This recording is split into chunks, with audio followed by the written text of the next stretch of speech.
Hi everyone, welcome back. I'm Eric. Today I'm going to talk about the 1990 film Flatliners. Have the DVD right here. The tagline for this film, "Some lines shouldn't be crossed." So this was directed by Joel Schumacher. We'll talk about him a little bit more later. The script by Peter Filardi. Jean de Bont did the cinematography for this film. The really distinct cinematography, of course. Famously, he would go on to direct Speed, which will become a big hit, Twister as well.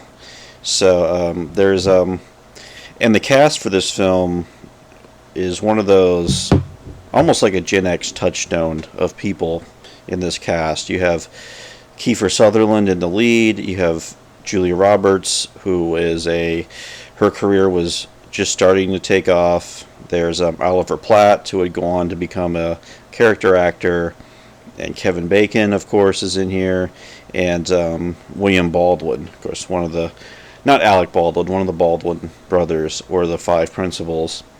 Now, the premise of this film, it follows five medical students who decide to start conducting a very dangerous experiment where they shut their hearts down, okay, make themselves clinically dead for a few minutes, and they're dead for a few minutes, then they're revived, and maybe when they come back, they would have seen what happens after death or clinical death.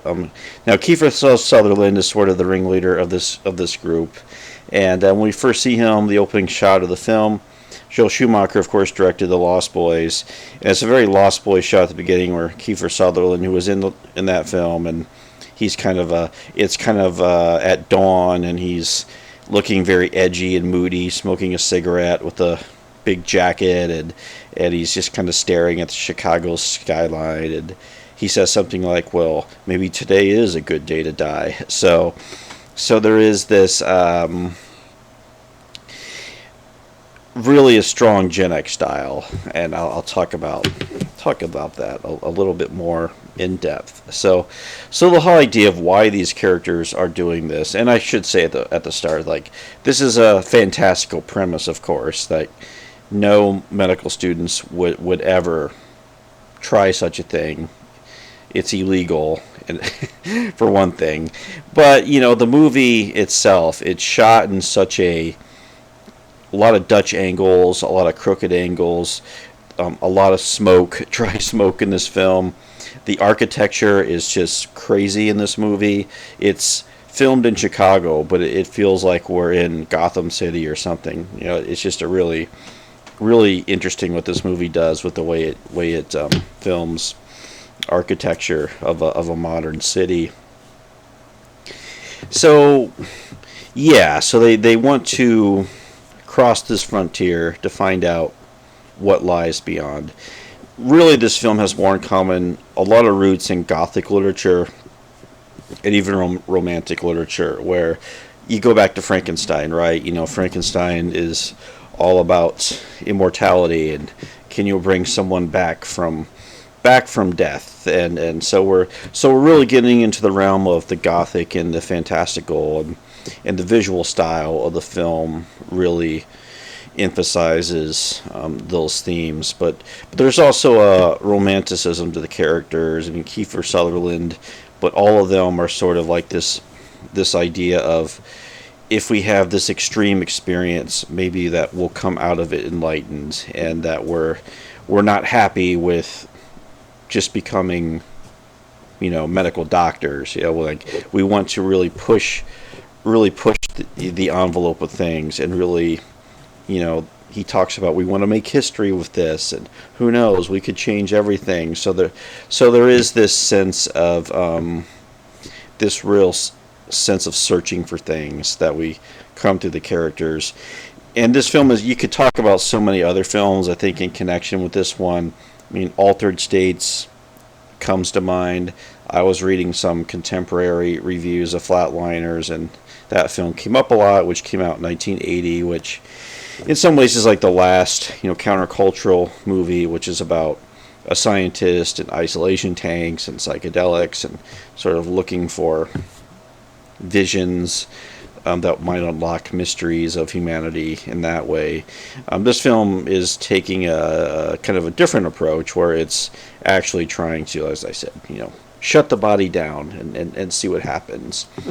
Now I remember when this movie came out. I remember watching it with my parents, which was strange, but I do remember that. But near-death experiences or NDE, I know that was at the time like on TV shows like popular, like Unsolved Mysteries comes to mind, or even like 2020 or news magazine shows.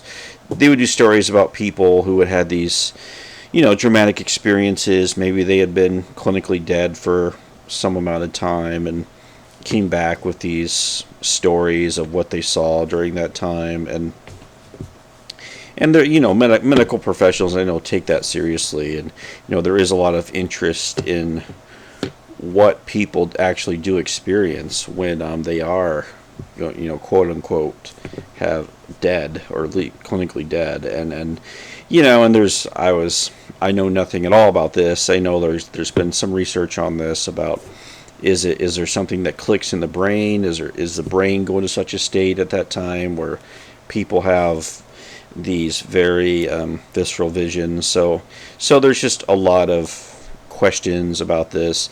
And I'm bringing that back to Flatliners. Like it's interesting where they are using science. They're using the tools of science when they do this, where they're lowering someone's body temperature and shocking their hearts and injecting them with things and all the medical equipment around them. They're using science to try to unlock these mysteries that we get into the realm of New Age spirituality and that type of thing. And I should say, too, there's tons of religious imagery in this film, too, which also really drives that theme home.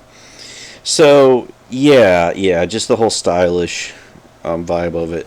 And I think all 5 characters, going back to the Gen X thing, where they all kind of, one thing that kind of links them together, or a few of them, is trauma they're still working out from childhood, and the film gets into that quite a bit. There's just kind of this frayedness. There's something frayed about these characters, where whether it's emotionally or something that happened to them in the past, or there's a cynicism there. There is this idea of, like, the 80s mentality was all about, you become a yuppie, right? You make a lot of money and that's enough. Like, that's achieving material prosperity.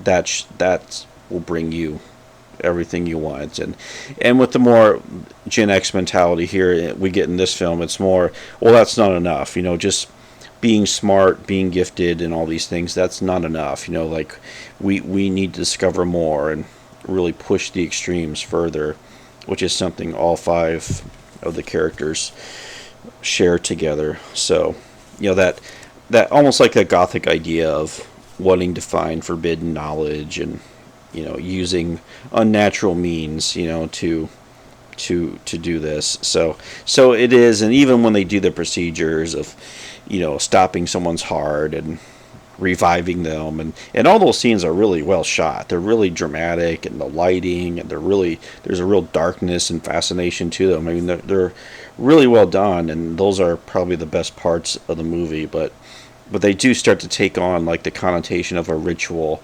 at a certain point. Using science to, like I said, try to find these other realms, I suppose, of experience.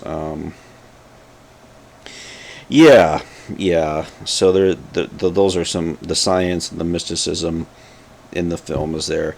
I think the first half of the film is really, really good. I mean, the whole film looks great all the way through, but I think it's such a high concept, and I think this is a case where the concept of the film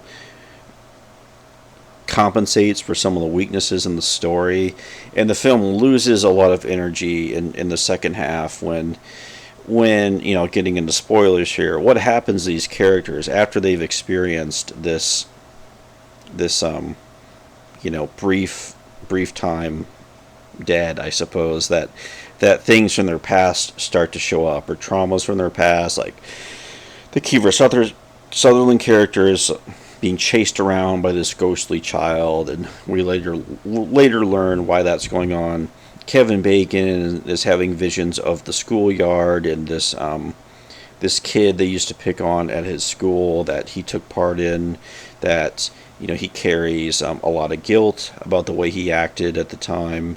So guilt is a big thing that they deal with after these experiences. The Julia Roberts character, her father I believe was a Vietnam veteran who I think he got addicted to drugs afterwards, and he died when she was a child, so that she's carrying that sense of loss and trauma with her. And then the other guy, the Baldwin character, is a little different. He's basically, his womanizing ways catch up with him, after what he's gone through. So it's like these moral choices that the characters made, or their own guilt about some of the moral choices that they made, come back, like they have to reckon with them. And that's really what the second half of the film is about, is characters coming to terms with these very personal things. So the film, and I think we want from the film, we want like these big answers, or we want something crazy and fantastical to happen, or crazy visions, like Altered Stage. In that film we get just these insane surrealistic sequences, and Flatliners doesn't do that. So we get something more personal, and really, the message at the end of the movie is just sort of like, just be a better person, be a more emphatic person, just make amends. If there's something that you feel bad about, make amends for it.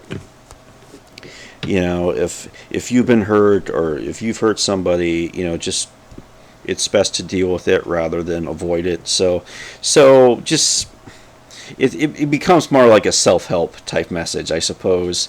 I think one of the reviews even mentioned that, where it's like a theological thriller that just becomes like a self-help movie in the last part of it. And I think I would agree with that. The film just loses energy as it goes ahead, even though it's never boring. It never goes completely off the rails, but like I said, it's the build up. I don't know if the climax quite matches the build up that maybe we were looking for. So yeah, Flatliners, it's trying to think of anything else to say about the film. Like I said, it's really shot well. James Newton Howard did the music score, very similar to the scores he would do for M. Night Shyamalan films, Sixth Sense and Unbreakable. So there is that. Like I said, Joel Schumacher, I mentioned, who was really becoming a big director in the 90s, and really kind of doing these pot boilers. I like that term. Directing. He would do a couple of John Grisham adaptations, and he did a film called Falling Down with Michael Douglas, which is about this guy who's angry about losing his job and getting laid off, and so that's an interesting movie too, Falling Down. So he was doing these movies that the culture was locking into. Of course, he did 2 Batman films, which I know probably from 2020's perspective, those films are probably not too popular among Batman fans, but he did the 2 Batman films, and I Batman Forever is good. The second one was Batman and Robin. I think that one falls off a little bit, but very singular, unique Batman films. But yeah, people have strong opinions on those. But yeah, Flatliners is very much in that vein of movies that were kind of hitting the culture. Of course, he'd done St. Elmo's Fire earlier in the 80s, which is not a great movie, but it has a whole cast of Brat Pack people, and that film was kind of about the yuppie mentality starting to come into with young people specifically. But Flatliners is an interesting progression of that, where with the characters in Flatliners, I mean, they're not materialistic. That's one thing you could say about them. They're really interested in chasing mysteries and extreme experiences and all that. There's a few scenes in the film where they're actually talking to people who have had like near-death experiences. I wish the film had done a little bit more of that, of like bringing in, I don't know, some other perspectives on it. But it's such an insular film where we really feel locked in with these characters all the way through it. It would have been interesting to just get a little bit more perspective on it. So anyway, yeah. So those are my thoughts on Flatliners. Definitely a film worth watching. I would recommend the film because the concept is so interesting.